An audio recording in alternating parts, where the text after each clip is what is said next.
Les minorités ont toujours une langue différente du pays où elles se trouvent, ce qui ne facilite pas leur intégration. Certaines ont un handicap supplémentaire, leur religion. Et puis, il y a celles qui cumulent tous les inconvénients.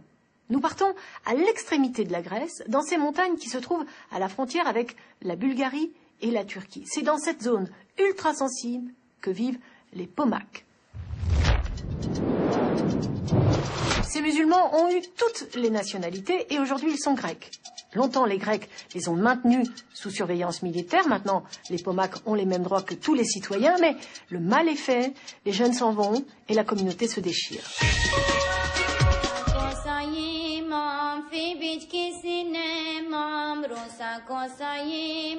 Éminé a quitté son village Pomak. Elle avait de plus en plus de mal à supporter l'isolement. Pourtant, elle reste très attachée à sa culture, les chants, le dialecte Pomak. Lorsqu'elle est arrivée en ville, elle ne parlait pas un mot de grec. Quand je suis descendue à la ville, j'étais comme un mouton sorti de son... Comment on dit? De son enclos, complètement perdu. Mais si le mouton est intelligent comme moi, il change et il avance petit à petit. Le dialecte Pomak se parle mais ne s'écrit pas. C'est un mélange de slave, de grec et de turc. On l'utilise en général en famille. Le plus souvent possible, elle explique à ses enfants la vie des villages, pour ne pas oublier. Regarde, c'est moi sur ma vieille mule. Pas de nostalgie donc, simplement une envie de s'ouvrir au monde. En 2006, j'ai pris la décision d'enlever le voile. J'ai pris aussi la décision d'apprendre la langue grecque correctement. Et je me suis inscrite à l'école. Cette année, je suis en 5e et je me retrouve en compétition avec mon fils, qui est d'ailleurs bien meilleur que moi. Éminé a voulu nous faire connaître son village. À l'époque, il existait une barrière qui barrait la route. Une route qui n'était pas aussi large.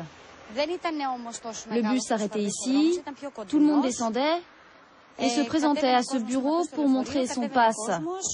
Si on ne l'avait pas, on nous renvoyait à pied dans les villages.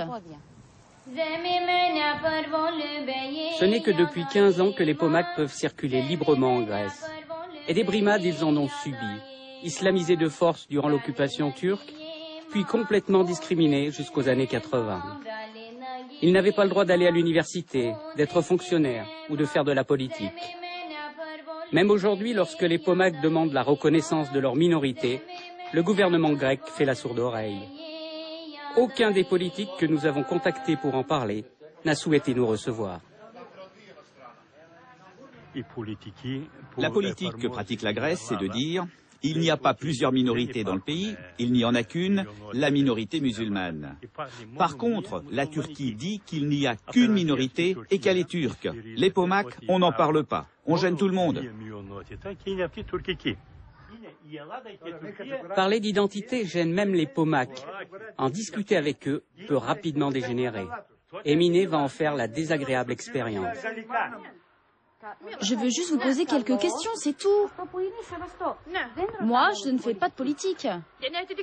Il faut savoir une chose, nous sommes turcs, nous vivons en Grèce, mais nous sommes turcs musulmans.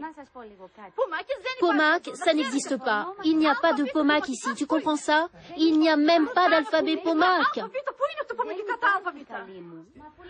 Allez, foutez le camp. Partez.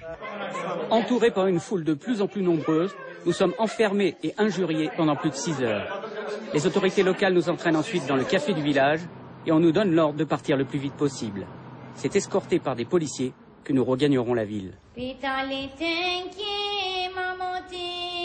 Aujourd'hui, Éminé s'occupe de son association de défense des Pomaks. Pendant ce temps, les villages se meurent. La plupart des habitants sont au chômage. Le tabac, richesse de la région, se vend mal. Conséquence, les jeunes partent travailler à l'étranger. Aujourd'hui en Grèce, il ne reste plus que 30 000 Pomaks. On se quitte et on se retrouve sur le blog de l'émission. Il vous suffit de taper les mots Avenue de l'Europe sur Internet et vous y trouverez toutes les réponses aux questions que vous devez sûrement vous poser après ces reportages. Très bonne soirée, à la semaine prochaine.